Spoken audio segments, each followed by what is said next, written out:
All right, let's try to remember how I did this fall book. So first of all, I painted it with Ground Control by Daydream Apothecary paint, which is all white, or bright white. And then I dried it. And then I'm putting on Soft Gel Matte as my decoupage medium. That's just my favorite decoupage medium for these thicker, dryer sheet type papers. And then I'm using the La Spacator paper, which is 1000% the wrong way to say it, I'm sure. But that is the paper I'm using. And as you may remember, this is the rest of the paper that I used on the last project I did, the big letter D. So this was, like I said, some leftover of that paper. So I'm just covering the entire book, and I am, dried it there. And then now I am sanding off the excess. And I do want to say, be very careful when you use your heat gun on that, because you can melt it. So anyway, and then I did put another coat of the soft gel matte on and sealed the entire thing. And I dried it. And now I'm coming back, and I decided some of that cracking look might be a little bit harsh and distract from what we were going to do next. So I took some of Daydream Apothecary's Comfort Zone, which is their pretty country white, and just dry brushed over it to push that design back a little bit. So that just knocked it down a little bit so that, the designs that we do next will, show. So then I took a brayer, and I'm using some of the truffle. I'll have all the supplies listed later. Truffle, and putting it on my brayer, and then putting it on the stamp. And then we're going to put a little stamp on there, because some of this paper has, you can see it has at the top, it had some of that script, but not as much as I wanted. So I kind of faked it. And then I, took some more of that Comfort Zone and went over top of it to fade it back to look more like the top. So kind of trying to cheat to make it look like the rest. And of course I did it on the back too. And then once it was dry, I came back and sanded it back just a little bit. And then dry brushed over it. No, looks like I'm sealing it. Sorry, I lied. I'm just sealing it there. And then I'm drying it. And then these are molds casted from resin. And the lighter color you see is the champagne color. And then the darker color is truffles.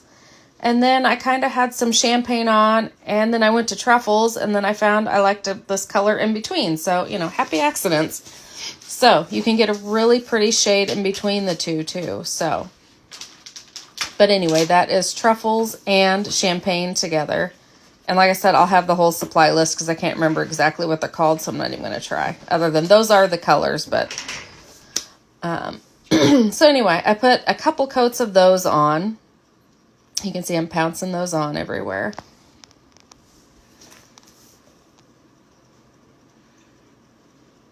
And then I'm going to start putting on some waxes pretty soon.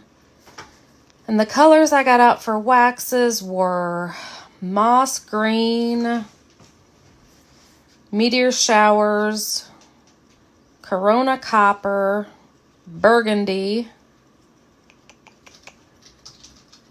and I think Polaris.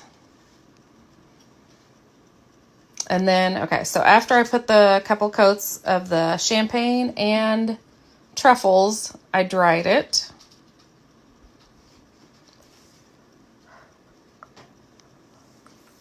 Then I came back in with the waxes. Yeah, there's meteor showers going on first,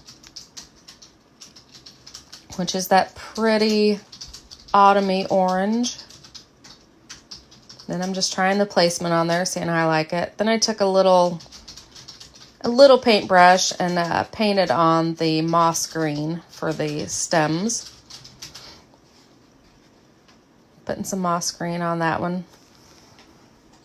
Again, I found that little brush handy to go down the veins too. That was something I hadn't done before. I usually just use my finger, but it was fun to try to get into some more details with the little, that's actually a makeup brush.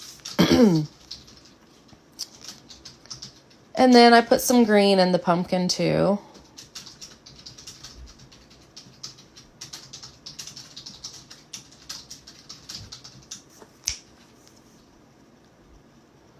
And some burgundy, I do believe.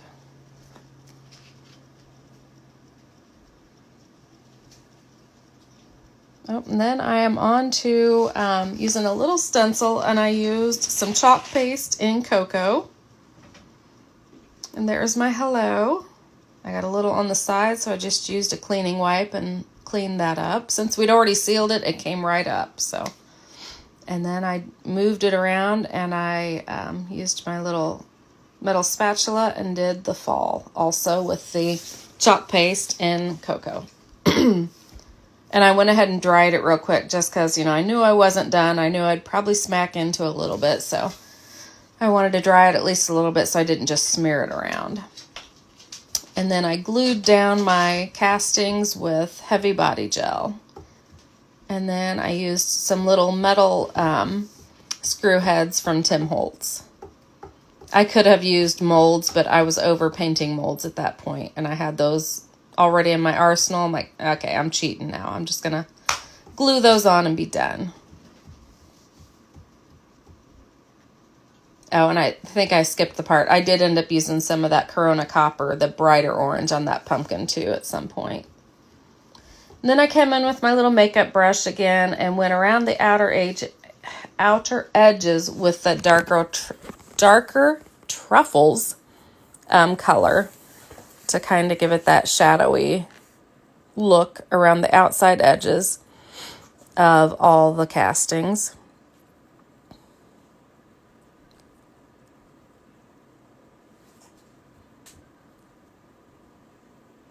And then I come in with a little chip brush and go around the edges of everything.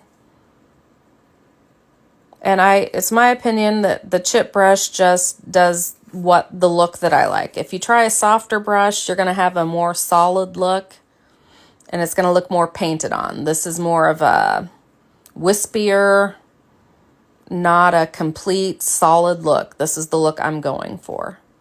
And I just kind of went around everything, went around all the edges, and up and down the spine a little bit, around the back, and just kind of, you know, grunged it up, antiqued it up, browned it down just a little bit more.